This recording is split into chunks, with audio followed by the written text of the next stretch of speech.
My name's Javad Alipoor, and I'm presenting a show called Rich Kids, A History of Shopping Malls in Tehran, as part of Battersea Art Centre's Going Global season. The following track is part of a series of audio interpretations made by artists of historical objects from the BAC Moving Museums collections. As an artist, the kind of work I'm interested in most is finding stories that help us get our hands on how the whole world is increasingly linked up. Playwrights often talk about wanting to write and make state of the nation plays, but for me it feels much more important to try and make state of the world plays, and there's something about this object that makes me think of that. So I'm looking at a picture of a brown paper package that says Arding and Hobbs Limited, Clapham Junction.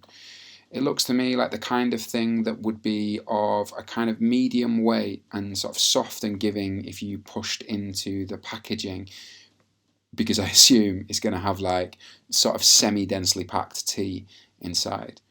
I was told by my colleague Lisa Kennedy, who works as part of the moving museum at Battersea Art Centre, that this kind of tea would have been sold by the department store Arding and Hobbs, which is now Debenhams when you walk towards BAC from Clapham Junction Station. Arding and Hobbs was originally a drapery shop on Wandsworth High Street before relocating to St John's Hill for commercial reasons, because basically it's next to one of London's busiest train stations. And it also then is a place where you can leave to go to places like Exeter or other bits of the southwest.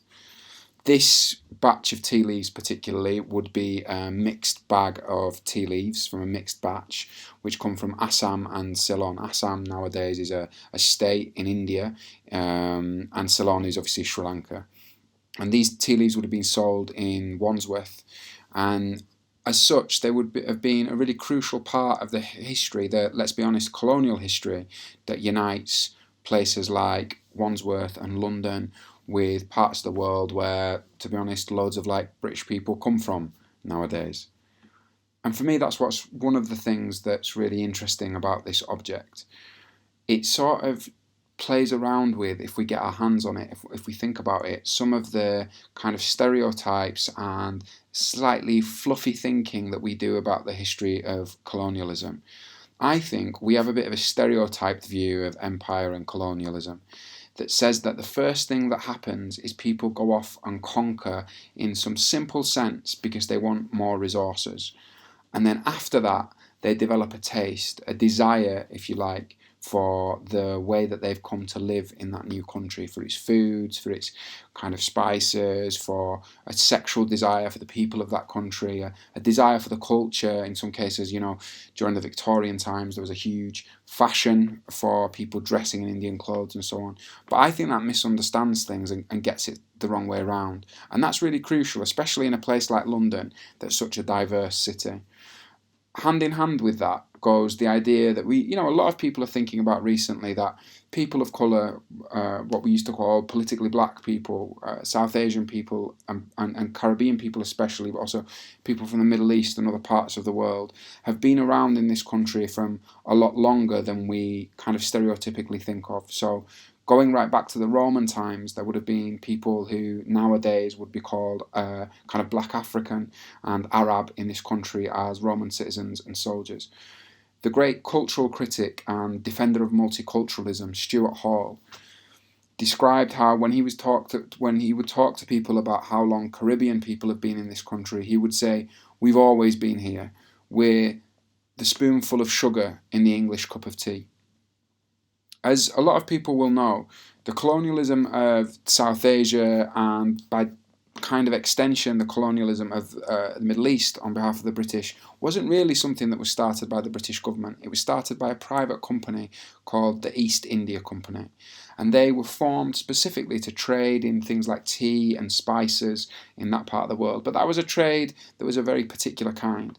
So the men who set up the East India Company were primarily what today we would think of as pirates and gangsters, and they were given a license by the government to go and sort of take and steal from any ship, primarily in the first instance Portuguese and Spanish ships, but then after that to conquer parts of India, basically anywhere that didn't have a British flag on it, to be able to sell those goods in England and pay a tax to the king and queen, whoever was kind of in charge at that time.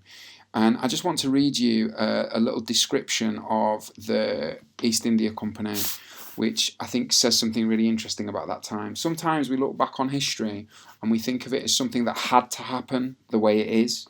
But I don't think it always does. I think history is a series of accidents and kind of mad adventures and sort of drunken gangsters getting up to hijinks as much as it is anything else.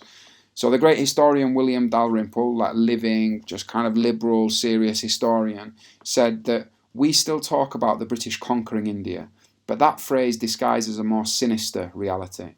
It was not the British government even that seized India at the end of the 18th century, but a dangerous, unregulated private company, headquartered in one small office, only 5 windows wide in London, and managed in India by an unstable sociopath.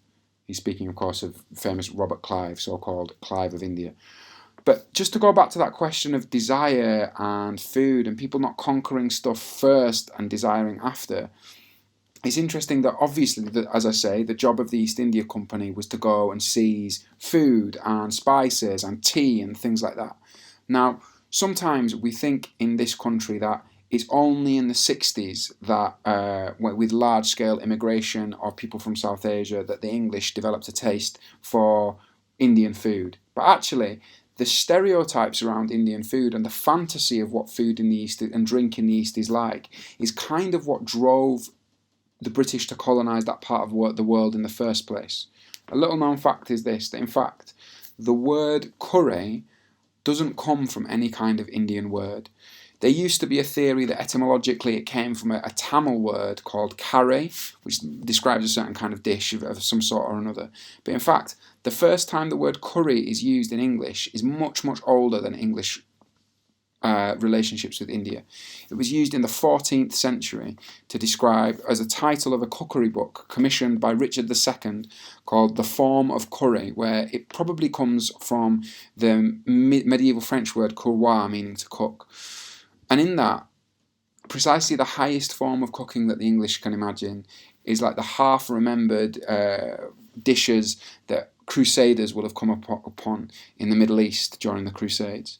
And so in this bag of tea and in that discussion and understanding of the East India Company that made this trade possible, we see how actually underneath the buildings of empire and the colonial adventures, there's something that's about desire, and there's something that's about food, and there's something that's about the way people live together that goes beyond things.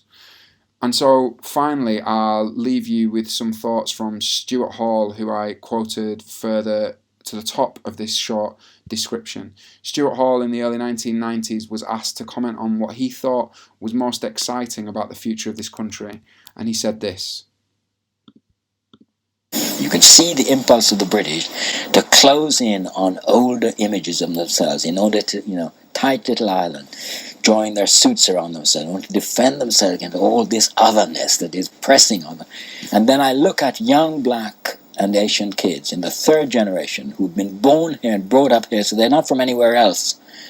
And, I just think creatively, culturally, they're just on top of the world. I mean, they don't know where the next meal is coming from, but culturally, they just are enormously in a rich creative mode.